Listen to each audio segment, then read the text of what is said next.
Saudara, selamat berjumpa kembali dalam renungan harian Vincenzian pada hari Minggu biasa ke-23, 4 September.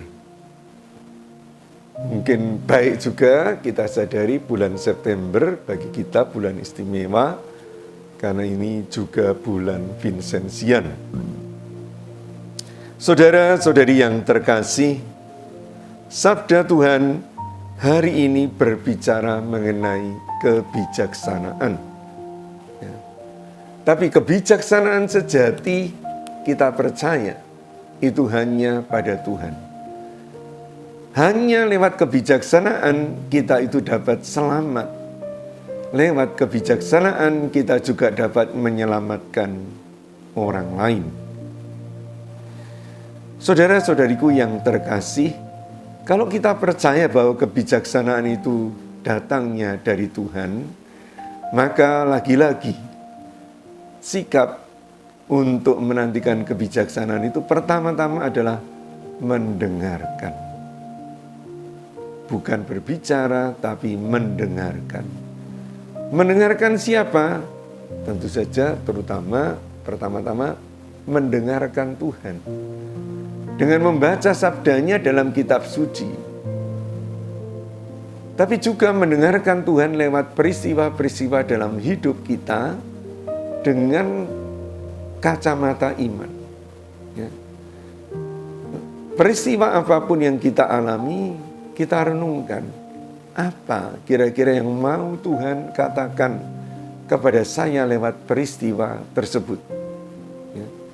Tuhan juga berbicara tentu saja lewat sesama kita. Ya, sesama kita. Maka juga kalau kita berjumpa dengan sesama, kita tidak berhenti pada apa yang dikatakan dia kepada saya. Itu juga perlu supaya saya sungguh-sungguh menangkap, memahami, mengerti. Tetapi juga apa yang disampaikan oleh Tuhan kepada saya lewat sesama saya ini.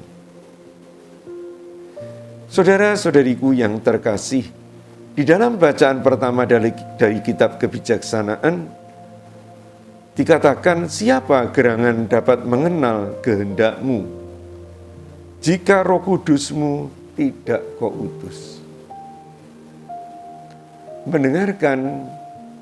Mendengarkan itu berarti mendengarkan bimbingan Roh Kudus.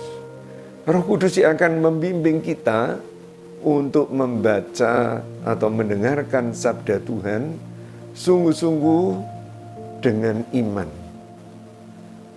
Dengan kesadaran bahwa lewat sabda Tuhan itu Tuhan mau berbicara kepada saya. Kita juga mendengarkan lewat peristiwa-peristiwa yang kita alami. Sekali lagi juga dengan iman. Apa yang mau dikatakan Tuhan lewat peristiwa-peristiwa itu. Kadang-kadang juga bahkan lewat peristiwa yang tidak menggembirakan, peristiwa yang mencelakakan, kita bisa belajar sesuatu kalau kita terbuka ya, untuk mendengarkan Tuhan. Kita juga mendengarkan Tuhan dengan bimbingan Roh Kudus lewat mendengarkan sesama kita. Saudara-saudariku yang terkasih, untuk itu maka kadang-kadang kita mungkin menemukan kebijaksanaan itu yang berlawanan dengan aturan atau kebijaksanaan dunia. Seperti misalnya salah satu yang mendasar dari iman kita itu adalah kita mengimani Allah itu sebagai Bapa kita. Tuhan Yesus mengajarkan supaya kita memandang Allah, berelasi dengan Allah sebagai Bapa. Dan untuk itu Tuhan Yesus datang kepada kita sebagai saudara, sebagai sesama. Juga sekaligus untuk menyadarkan, kalau kita sungguh mengimani dan mendoakan Bapa kami, maka kita juga akan melihat sesama kita sebagai saudara. ini mungkin gampang ya kita doakan dalam Bapa Kami. Tapi seringkali memang dalam praktek tidak gampang. Dan itulah yang diharapkan oleh oleh Rasul Paulus kepada Filemon. Ya. Karena budak dari Filemon, budak dalam arti aturan dunia, itu lari, entah mungkin tidak tahan, ya, diperlakukan sebagai budak dan sebagainya, dan lari lalu ditangkap, dan kebetulan ditangkap, dipenjarakan bersama Rasul Paulus, ya, Onesimus. Di situ Onesimus bertobat, ya, dan dia melayani Rasul Paulus, ya, yang sudah mulai tua, ya, kiranya. Lalu dari pengakuan Onesimus, Paulus tahu bahwa dia sebetulnya adalah budak dari Filemon. Nah ini, ya, surat istimewa, ya, surat Paulus kepada Filemon hanya satu bab, ya, sedikit panjang, tapi istimewa surat ini karena betul-betul tidak akan habis kita renungkan. Karena di situ Paulus mengatakan, ya, saya Onesimus sudah melayani saya dalam penjara, sebagaimana kamu juga melayani saya. Tapi saya tidak ingin menahan dia tanpa persetujuan. Paulus sangat sopan. Ya. Maka saya mengirim dia kembali kepadamu, Onesimus. Nah ini yang tidak mudah. Ya.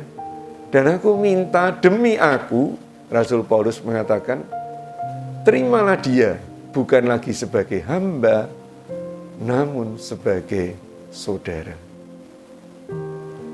Saudara-saudariku yang terkasih, inilah kebijaksanaan Tuhan yang paling mendasar. Ya, kita tahu cinta kasih, tapi cinta kasih itu sederhananya adalah melihat sesama siapa saja tanpa memandang suku, tanpa memandang warna kulit, golongan. Kita menganggap mereka sebagai saudara. Hanya kalau kita berani melepas ikatan kita dari aturan-aturan dunia yang membelenggu, maka kita dapat mengikuti Tuhan Yesus dengan sepenuh hati. Tidak mungkin kita mengikuti Tuhan Yesus kalau kita membiarkan diri kita dibelenggu oleh aturan-aturan duniawi, termasuk perbudakan tadi. Yesus menghendaki kita melihat sesama kita sungguh-sungguh sebagai saudara dan saudari. Dan inilah cinta kasih itu. Kita dapat terus-menerus belajar, tapi kita tahu pada dasarnya kita memang harus ke sana. Kita mulai dengan langkah kecil, bagaimana kita memperlakukan asisten atau pembantu rumah tangga kita. Bagaimana kita memperlakukan bawahan kita. Bahkan, bagaimana kita memperlakukan pasangan kita dan anak-anak kita. Mereka itu setara dengan saya. Mereka itu saudara dan saudari saya dalam Tuhan Yesus dan dalam Allah Bapa kita semua. Kita tahu bahwa ini tidak mudah, karena itu tadi dikatakan ya dalam bacaan pertama, mari kita selalu mohon bimbingan Roh Kudus, ya, karena tanpa Roh Kudus kita tidak mungkin dapat menerima, memahami kebijaksanaan Tuhan yang paling dasar, yaitu cinta kasih, yaitu yang membuat kita tanpa pandang kedudukan, semua adalah saudara dan saudari. Amin.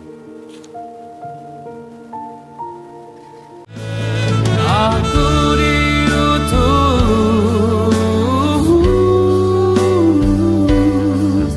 untuk